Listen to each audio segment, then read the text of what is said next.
is up, you guys? This is MiniSuperHeroes Today. And in today's video, we'll be reviewing a really interesting set in LEGO Spider-Man history, and that is 1374, the Green Goblin. Now, this is really cool because A, it's one of the cheapest Spider-Man sets ever because it retailed for $7 back in 2002, and B, it's the only LEGO Spider-Man set to date that has ever come out that doesn't actually include a version of Spider-Man in the set.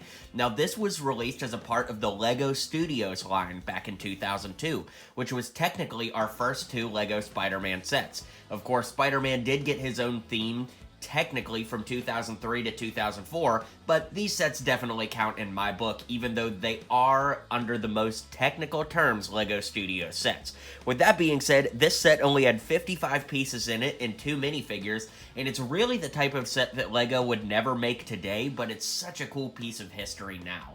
And if you're a big Spider-Man fan like me, be sure to check out my music video called The Girl Next Door. It's about the old Tobey Maguire Spider-Man movies, and I filmed it in New York City at all the locations where they filmed Tobey's movies, so if you're a fan like me, definitely check it out. Honestly, if you're trying to get this set now, you're not going to be able to find it for under $40 used, and if you want it sealed, they're around $100 to $120, and this video came out before Spider-Man No Way Home, so those prices are probably only going to go up.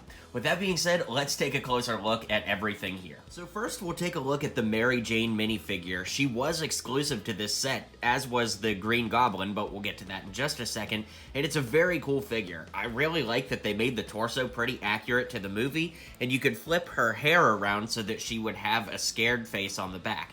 This face was also used in other LEGO Studio sets, but I do think it worked really well for Mary Jane at the time. The set also came with some really cool accessories that you could use Green Goblin's pumpkin bombs to knock over. 2 lampshades or light posts or whatever you would want to call those, and 2 little flames here. I really like them, and it just adds a little bit of extra life to the set. And remember, being a LEGO Studio set, the idea was that you could make stop motions with these, and you were able to be, able to knock them over and have that happen on camera, so pretty cool. And then finally, we have the Green Goblin, who is definitely the reason you would want to buy this set. It's the first LEGO Green Goblin ever, and the thing that's unique about this version is you can see that his helmet is just a green piece. Later, Green Goblin would get a helmet that had gold printing on it and a little bit of black printing, and that definitely looks better, but technically this figure is exclusive for that reason. You can lift the helmet up and see that Norman Osborn's face is underneath, which I always thought was really cool, and this is a really detailed LEGO minifigure for 2002. I mean, look at it. You've got leg printing, front printing, back printing, and printing on the back of the head with a uniquely molded helmet. I mean, this figure was the bee's knees back then, and having grown up in this era of LEGO and, loving this figure as a kid, I gotta say, 20 years later, this figure really does hold up. Now, the glider, I set it on a pumpkin bomb just so that I could spin it around. That's not what you're actually supposed to do.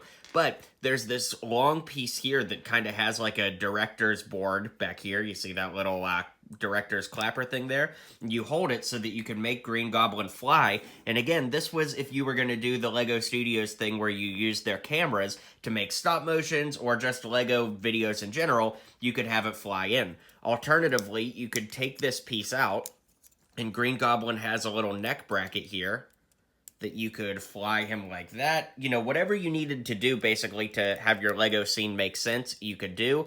And I'll be reviewing the Spider-Man Studios set next week, which will be super fun, of course. But, yeah, it's going to be really cool to show you all of the same principles here with, flying things and stuff, but put it in the context of the Spider-Man set. That's definitely going to be awesome. So let's zoom out and I'll give you my final thoughts on this set. All right, guys. Well, this set was so much fun to look back at. I got this set in 2002. I would have been about 6 years old, and I just have such great memories playing with these figures and combining them with the Spider-Man set from the same theme. So be sure to hit like and subscribe. This is a part of my Toby Tuesday series, where every Tuesday leading up to Spider-Man No Way Home, I'm reviewing old Tobey Maguire Spider-Man sets, so be sure to hit subscribe. I've got lots more coming, and I'm really excited to have you join my community. See you next time.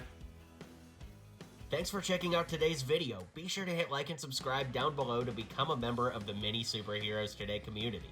And hey, while you're here, maybe check out one of my other videos listed down below. Thanks for your support, and I'll catch you guys soon.